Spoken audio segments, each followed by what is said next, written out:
આ ગુજ્જુભાઈ ગિરીશ કુમાર તમારું સ્વાગત કરે છે. મિત્રો, આજે મારે તમને ખૂબ મજેદાર વાત કરવી છે.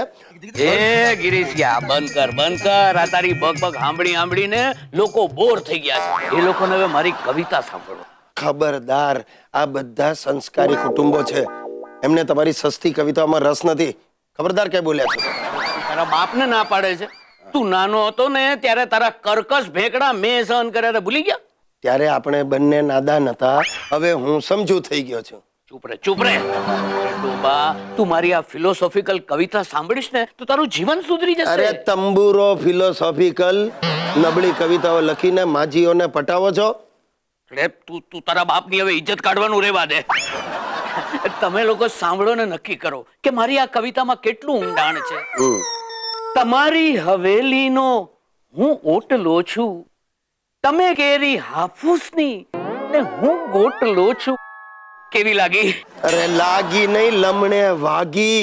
આવી કવિતાઓ સાંભળીને ગુજરાતના બધા કવિઓ આપઘાત કરશે. એટલે તો લખી છે, એકવાર બધા ગુજરાતી કવિઓ ગુજરી જાય પછી આ શિરીષચંદ્ર સર્વશ્રેષ્ઠ.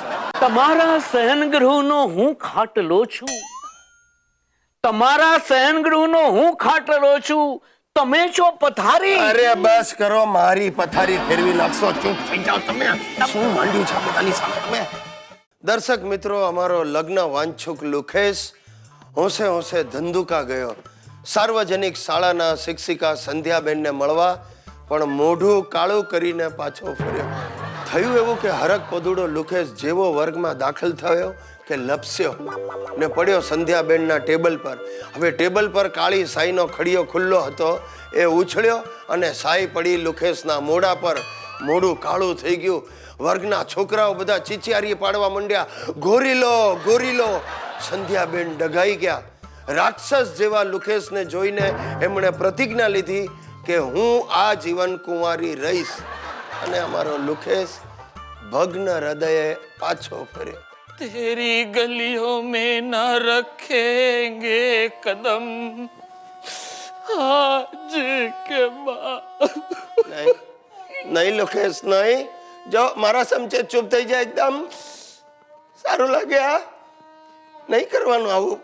ધંધુકા ગયું તો ભલે ગયું, આપણે હિંમતનગર જઈશું. તું હિંમત રાખ, હું તને માંડવે બેસાડીને જંપીશ. ગિરિયા, અત્યારે તો હું માંડ ઊભો થઈ રહ્યો છું દોસ્ત. આ સંધ્યા વહી ગઈ ને જીવનમાં કાળી અંધારી રાત પાછી આવી ગઈ હોય એવું લાગે. નહીં, વિચાર, થિંક પોઝિટિવ. મેં એક મહિલાશ્રમમાં વાત કરી છે, તારે લાયક પાત્ર મળશે કે તરત એ લોકો મને ફોન કરશે. નહીં દોસ્ત, મેં આશા ગુમાવી દીધી છે. એટલે આશા નામની છોકરીએ પણ ના પાડી? પરણવાની આશા ગુમાવી દીધી છે. હા, પરણવાની. એવું નથી ભાઈ, એવું નથી. મેં આજુબાજુના ગામડાઓમાં પણ વાત ચલાવી છે. આ હોળી પહેલા નક્કી તને સળગાવી દઈશ, એટલે કે તારું ગોઠવી દઈશ. ભાઈ, હોળી પહેલા ગોઠવ, ગમે એમ કરીને મારા પતાસા વેચ, નહીતર હું વેચાઈ જઈશ. એવું નહીં થાય યાર. આ લે, ઉભો રે. હા, અનાથાશ્રમમાંથી જ છે. હા ગુરુજી, આ ગિરીશ કુમાર જ બોલું છું. શું એક નિરાધાર કન્યા છે? હા, ચાલશે. અમારો લુખેશ એને આધાર આપશે. ખમતીધર જોઈએ. આ તો છે ને, અમારો લુખેશ ખમતીધર જ છે. 100 કિલો વજન ખમી શકે એવો ખમતીધર. ગિરિયા, એને કે 125 કિલો ખમી શકે એટલો ખમતીધર છું. કર કંકુના કર. ઓકે ગુરુજી, ડન. કરો કંકુના. તમે નહીં, લુખેશ માટે. અમે હમણાં જ આવીએ છીએ. હા. હે ભાઈ લુખેશ, તારા નસીબમાં જે છે તે આ છે. તે નમણી નેનોના સપના જોયા હતા, પણ તારા નસીબમાં ટાટા સુમો છે. ગિરિયા, ચાલશે.